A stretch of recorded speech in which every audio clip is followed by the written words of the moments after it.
So this is a very random topic, and it's a random thing that I've suddenly become really interested in lately. You know, YouTube does a funny thing where it'll show you some random thing in your home feed, your home page, and you click on it, and then they decide, oh, this person is now all about this one random weird subject. So I'm just going to show them everything there is on this subject. And it's actually pretty annoying because I don't know how many times I have started to search for something, just some random thing that popped into my head on YouTube. And I chose not to because I know that by doing that, I am now suddenly going to be getting ads for it. I'm going to be getting all these video suggestions for it when I'm not really that interested in it. I'm just kind of curious. That's one downside of the algorithm. But the upside of the algorithm is sometimes you do stumble on a topic that turns out to be way more interesting than you thought. And then suddenly it's just like deluging. Deluging? You're getting a deluge? Is that a deluging? What are words? You wind up getting inundated by content on a particular topic. And if it turns out that this topic is particularly interesting, you know, you suddenly have this new thing in your life. Well, the new thing in my life, over the last few weeks anyway, I haven't totally gone down this rabbit hole or anything, but I've just found it utterly fascinating, is Johnny Appleseed. I feel like Johnny Appleseed is having a moment or something, because I've had a couple of different videos. One of them was from the History Guy. If you don't follow the History Guy, he does fantastic videos about history, obviously. He did a video on it, and somebody else did a video on it, and I can't remember who it is right off the top of my head. I'll put links to him down in the description because they did a much better job of covering this than I will right now. But Johnny Appleseed, y'all! I mean, seriously, who has spent more than 2 minutes thinking about Johnny Appleseed? Or I'm sure there's plenty of people out there that don't even know who he was or what Johnny Appleseed's all about. And then, of course, there's the Disneyfication aspect of it. When most of us think of Johnny Appleseed, we think of a Disney cartoon from back in the 50s or 60s, where they were like covering all these American historical figures and whatnot. And they did one on him, and now that's what everybody thinks about Johnny Appleseed. And there's also, he's kind of one of these legendary figures that people aren't even sure if he's a real person, like, Paul Bunyan and who was the train guy? Can't think of his name. John something? John. Anyway. John Henry. I had to look it up. It was driving me crazy. But anyway, these were real people who cultivated sort of a folk hero status in the early American history. And Johnny Appleseed was one of them. But no, okay, so first of all, his name was John Chapman. He was a real person. His name was John Chapman. He was born like right after the Revolutionary War, or actually, I guess right during the Revolutionary War. I think 1778 is when he was born. The folk legend of him is he's this person who just like traveled across the United States and planted apple trees everywhere he went. And that's, obviously a very simplified version of it. That's the Disneyfied version of it. But it's actually a really interesting story that just really caught my attention and it just grabbed me. I became fascinated by this. So a few things about Johnny Appleseed. First of all, the legend says that he wore a tin pot on his head.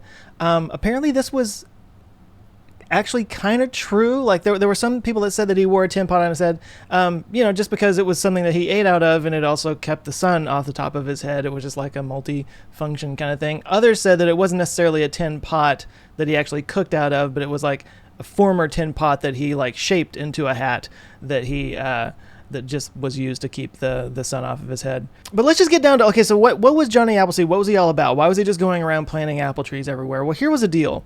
Here's what he did. It was a business model. He was actually a very successful businessman, because what he would do was he would go, again, this is the very, very early days of the American institution. The frontier was around like Ohio. He spent a lot of time in Ohio and Illinois and in that area. So basically what he would do was he would go around and plant apple orchards in these sort of unclaimed areas, which were mostly inhabited by Native Americans at this point. But he would go around and he would plant apple orchards. And then he would sell those orchards to people who wanted to come in and sort of homestead these new frontier areas. Because by having crops, and in this case it's orchards, but it could be any crop. But by having crops planted down there, it kind of gave them sort of a base of being able to claim ownership of this land. Now let's just put it out there. This was all stealing. This was all this was all land that was already owned by Native Americans. They had a different system of ownership, if they even had a system of ownership. But yes, this was all land that should have belonged to Native Americans. This was sort of the way that these colonists were forcing their way into land that didn't belong to them. Let's just get that out in the open. It was theft.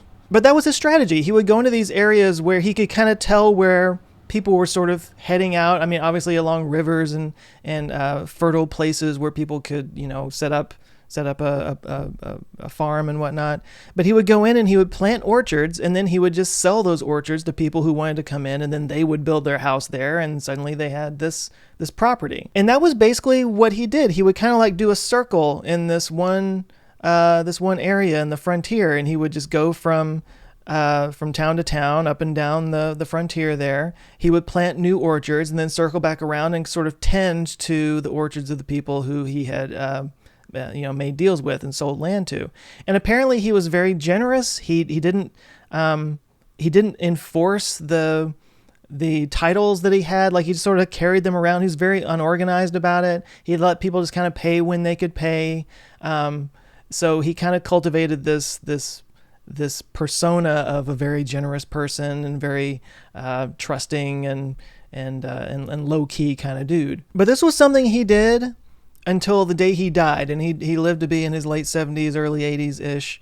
Actually, okay, he lived to be 70 years old. I've got the thing up right here. Maybe I should actually refer to it. Now, he lived to be 70 years old, and from the time he was like 18 years old till he was 70, this is what he did. So he planted millions of trees throughout his life, and also, sort of was somebody that helped to push the frontier forward. So, of course, in American folklore, that's a very important thing, and he became sort of a folk hero for that. Now, ironically, the Native Americans, he had a very good relationship with them, even though he was kind of doing something that was forcing them off their land over time. The Native Americans on that frontier, like, that was kind of a dangerous area. There's a reason why it's called a frontier. And some Native American tribes were more welcoming, and some were obviously very not.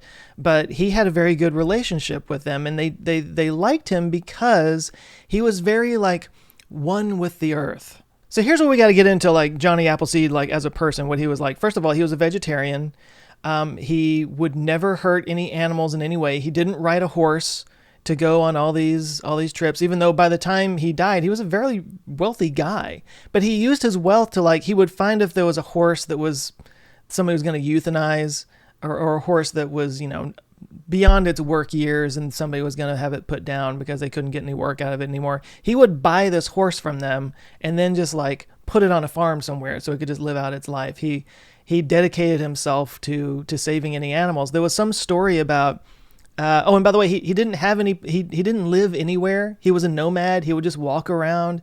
I mean, today he would be considered a bum, basically. He would be considered this weird hobo guy. But he didn't have a base of operations. He didn't have a home. He would just, like, stay with people. People would put him up in their houses in exchange for him, like, telling stories and whatnot.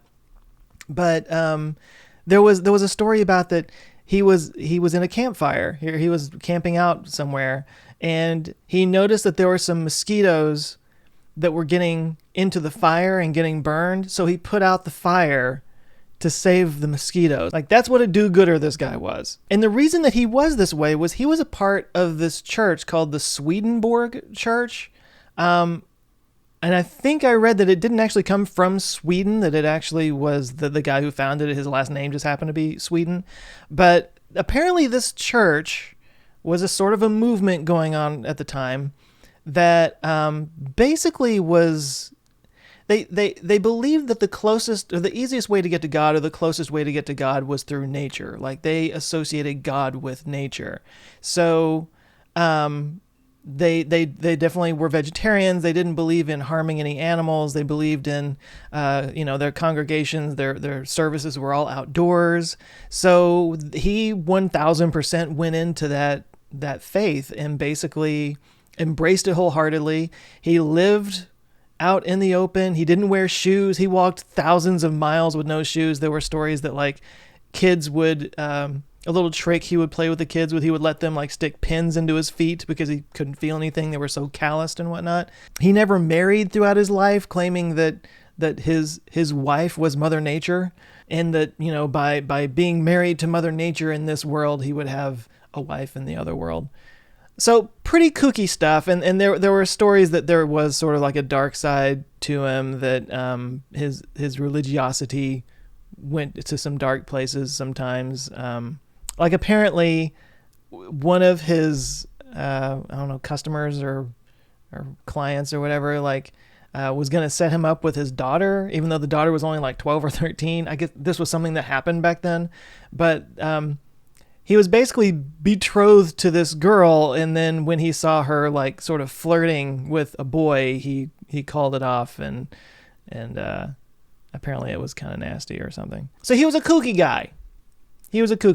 You know, but he was this very just naturalist kind of dude, and I don't know, it was just super interesting to me. Like I've talked on here before about like the band Midlake. It's a local band that I don't even think they're together anymore, but their music is like super introspective, and there's a lot of references to nature and stuff like that. And I just like saw in my head, like I would love to see sort of like a Terrence Malick-esque portrayal of Johnny Appleseed's life set to the music of Midlake. I just think that would be like this amazing thing. It would probably appeal to an audience of maybe 5 people, but I would be one of them. I think that would be cool. So quick last side note on Johnny Appleseed. Why did he plant apples, you might be asking? Here's the interesting thing. It was for apple cider. Mr. Super religious guy who didn't drink or smoke or anything, he made his life work to plant apples for apple cider. And this is another one of these little rabbit trails that I ran down. It turns out that apples as a food wasn't really a thing until Prohibition.